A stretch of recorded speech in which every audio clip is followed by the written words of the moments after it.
മസ്ജിദ് അൽ ഖുബ ചരിത്രമുറങ്ങുന്ന മണ്ണാണിത്. നമുക്കറിയാം, ആദരവായ മുത്തു മുഹമ്മദ് സല്ലല്ലാഹു അലൈഹി വസല്ലമ ആദ്യമായി മക്കയിൽ നിന്ന് മദീനയിലേക്ക് പലായനം ചെയ്ത സമയത്ത് നബി തങ്ങളുടെ ഒട്ടകം മുട്ടുകുത്തിയ സ്ഥലത്ത് നിർമ്മിച്ച പള്ളിയാണിത്. നബി തങ്ങളുടെ കൈകൊണ്ട് നിർമ്മിച്ച പള്ളിയും കൂടിയാണ് മസ്ജിദ് അൽ ഖുബ. ഇവിടെ നിന്ന് 2 റക്അത്ത് സുന്നത്ത് നിസ്കരിച്ചാൽ ഒരു ഉംറയുടെ പ്രതിഫലമാണെന്ന് മുത്ത് ഹബീബ് അരുളിയിട്ടുണ്ട്.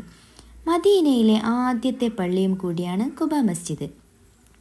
മുത്ത് റസൂൽ മസ്ജിദുൻ നബവിയിൽ നിന്നും എല്ലാ ശനിയാഴ്ചയും ഈ പള്ളിയിൽ നിന്ന് നിസ്കരിക്കലുണ്ടായിരുന്നു എന്ന് പറയപ്പെടുന്നു.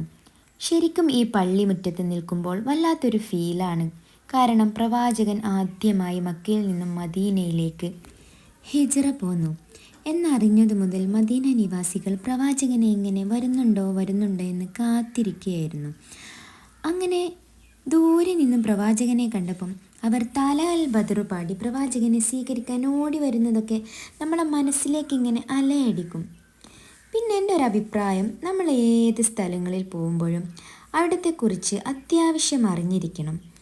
ചരിത്ര സ്ഥലങ്ങളാണെങ്കിൽ ആ ചരിത്രങ്ങളൊക്കെ പഠിച്ചിരിക്കണം. ഇപ്പോൾ പണ്ടത്തെ പോലെ അല്ലല്ലോ, എല്ലാത്തിനും നമുക്ക് ഫെസിലിറ്റീസ് ഇല്ലേ.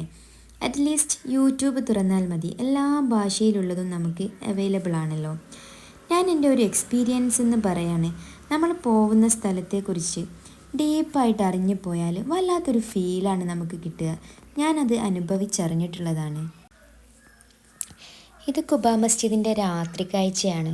ഞങ്ങൾ കൂടുതലും രാത്രിയിലാണ് ഖുബ മസ്ജിദിലേക്കും ഹറമിലേക്കൊക്കെ ഇറങ്ങാറുള്ളത്. പിന്നെ ഇപ്പോൾ ഖുബ മസ്ജിദ് ആദ്യത്തെ പോലെ ഒന്നല്ല, ഒരുപാട് നവീകരണങ്ങൾ വന്നു. അവിടെ ഒരുപാട് വിശാലമാക്കിയിട്ടുണ്ട്. നിസ്കരിക്കാനുള്ള ഇടങ്ങളും എല്ലാം തന്നെ നല്ല വിശാലമാക്കിയിട്ടുണ്ട്. വല്ലാത്തൊരു അനുഭൂതിയാണ് മസ്ജിദ് ഖുബയിലൊക്കെ നിൽക്കുമ്പോൾ ഉണ്ടാവുന്നത്. ആ ചരിത്രം അറിഞ്ഞു പോയവർക്കേ അതിൻ്റെ ആ ഒരു ആഴം അറിയുള്ളൂ. ഞാൻ എവിടെ പോകുമ്പോഴും ആ സ്ഥലത്തെക്കുറിച്ച് യൂട്യൂബിലൊന്ന് സെർച്ച് ചെയ്യും.